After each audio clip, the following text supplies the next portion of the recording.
ఇక్కడ మా ముస్లిం సోదరులు ఉన్నారు. రాయచోటి అనంగానే గుర్తొచ్చేది మా ముస్లిం సోదరులు. ఏ తమిళలో నేను ఒకటే మీ అందరినీ కోరుతున్నా, 50 సంవత్సరాలకి మీకు పింఛన్లు ఇచ్చే బాధ్యత మాదని మీ అందరికీ హామీ ఇస్తున్నా. ఇదే కాదు, ఈరోజు ఒక్కసారి మీరు ఆలోచించండి, తెలుగుదేశం పార్టీ హయాంలో ఎప్పుడైనా ముస్లింలకు అన్యాయం జరిగిందా తమ్ముళ్ళు అని అడుగుతున్నా.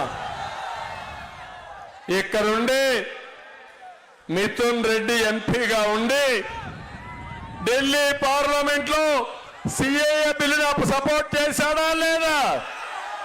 ఎన్ఆర్సీ సపోర్ట్ చేశాడా లేదా? ఇప్పుడు వచ్చి కళ్ళబొల్లి మాటలు మాట్లాడుతున్నాడా లేదా? సపోర్ట్ చేసింది నువ్వు, బిల్లు పాస్ చేసింది నువ్వు. ఇప్పుడు వచ్చి ఇది వస్తే ఏదో అయిపోతుందని, ఆ బిల్లు వల్ల ఎవరికి నష్టం లేదు. అవునా కాదా తమ్ముళ్ళు అని అడుగుతున్నా. నేను ఒకటే చెప్తున్నాను, ఎన్డీఏలో తెలుగుదేశం భాగస్వామ్యంగా ఉంటే 95లో ఉర్దూ యూనివర్సిటీ పెట్టాం వాజ్పేయి గారి సహకారంతో. ఆ రోజే ఫైనాన్స్ కార్పొరేషన్ ఎస్టాబ్లిష్ చేశాం, హజ్ హౌస్ కట్టాం. తర్వాత రాష్ట్రం విడిపోతే ఇక్కడ ఒక హజ్ హౌస్ కడపలో కట్టాం. కడపలో నేను హజ్ హౌస్ కడితే ఒక డిప్యూటీ సీఎం ఉన్నాడు, 10% పని పూర్తి చేయలేదు తమ్ముళ్ళు. నేను అందుకే మీ అందరికీ హామీ ఇస్తున్నా, కడపలో హజ్ హౌస్ కడతాం, విజయవాడలో హజ్ హౌస్ కడతాం. హజ్ యాత్రకు పోయే యాత్రికులకి 1 లక్ష రూపాయలు ఆర్థిక సహాయం చేసే బాధ్యత మాది. ఇదే కాదు, ఈరోజు ఒకటే చెప్తున్నా, ఉర్దూ 2వ భాష మేమే చేశాం. నేను అడుగుతున్నా, ఈరోజు దుల్హాన్ వస్తా ఉందా మీకు? రంజాన్ తోఫా వస్తా ఉందా మీకు? విదేశీ విద్య వస్తా ఉందా మీకు? ఎందుకు చేశారు? తెలుగుదేశం ఉన్నప్పుడు ఇచ్చామా లేదా అని మిమ్మల్ని అడుగుతున్నా. ఇంకో పక్క మౌజములకి ఇమాములకి 5,000 3,000 రూపాయలు ఇచ్చామా లేదా అని అడుగుతున్నా. అదే మరి షాదీ ఖానాలు కట్టాం, మసీదులకు ఆర్థిక సహాయం చేశాం. మళ్ళీ మీ అందరికీ హామీ ఇస్తున్నా, మైనారిటీలు కాపాడుకునే బాధ్యత నేను తీసుకుంటా. కిరణ్ కుమార్ రెడ్డి గారు కూడా ఆయన హయాంలో ఎప్పుడు కూడా ఎవరికి అన్యాయం జరగలేదని చెప్పి మీ అందరికీ హామీ ఇస్తున్నా.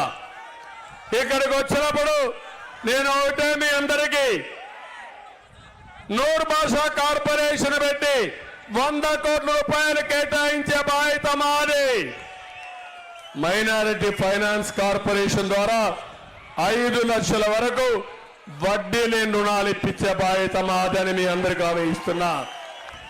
ఇమాములకి మౌజములకి 10,000 5,000 ఆందోళన ఇచ్చే బాధ్యత మాదని మీ అందరికీ హామీ ఇస్తున్నా.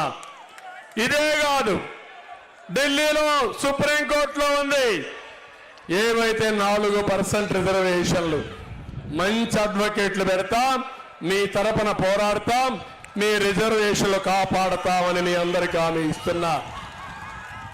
మేము మసీదులు కట్టించేవాళ్ళం.